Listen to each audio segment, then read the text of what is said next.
probably why most of you are here today. In addition to my work with the Helios Alliance, I've worked in and around the opioid litigation for years, and before that, I served as a public health advisor to 2 federal agencies and a chief of staff for a multinational organization. All that to say, I know quite a bit about logistics and managing complex processes. For this, I've mostly used that experience to make this RFP process as easy as possible for everyone that is considering applying. The request for proposal form is now live. Housed on the Helios Alliance website under a tab titled Abatement Award Allocation. We will also email a link to the RFP to all of you who have signed in today, and we will work with the county to share it through their channels as well. The RFP submission window will end on Friday, March 20th, 2026 at 5 p.m. sharp. As I said a minute ago, we've worked really hard to simplify the normal grant process. The RFP submission will be done via a Google form. There are character limits on that form.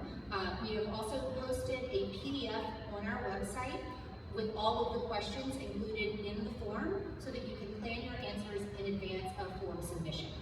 We will only accept responses via the form for consideration. After all of the applications are turned in, they will be scrubbed to identify details. We are really truly committed to a blind application process as we feel that is the most fair and equitable way to distribute these funds. In order to ease the redaction process, I will ask that you do not use your organizational name in the narrative sections of the RFP submission.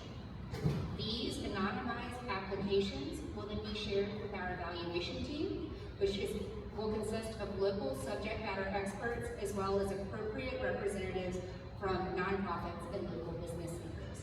The evaluation team will be chaired by a member of the Helios Alliance leadership team in a non-voting role.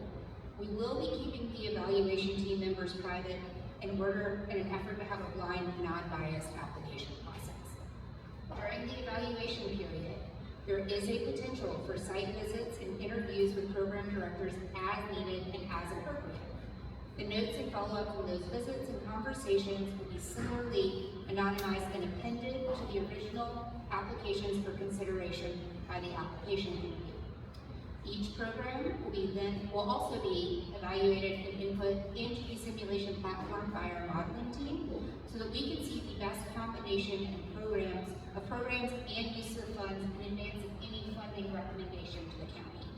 That information will also be provided to the evaluation committee during their decision-making process.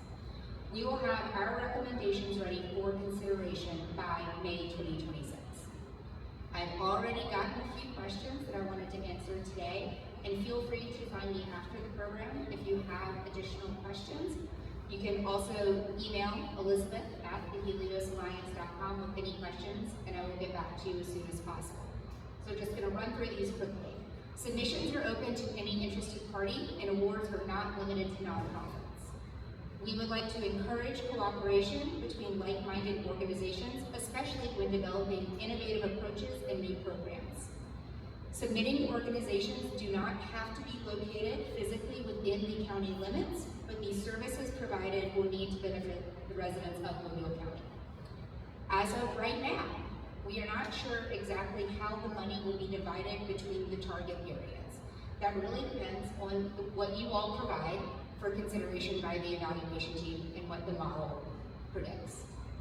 In order to prioritize direct impact, we strongly discourage the inclusion of indirect or operational costs in your proposal. These funds are meant for programming, either a new project or an expansion to cover the needs identified by the Mobile County Needs Assessment. We'd like to thank everyone for coming today, and we look forward to hearing from you in the weeks ahead. As everyone has said, we do really believe that there is an opportunity to do some amazing work here, not only in Mobile County, but also to develop some best practices that can be shared across the state and the country. And on that note, I'm going to close the formal presentation, but you can find Caroline, Lori, or myself if you have any questions after here.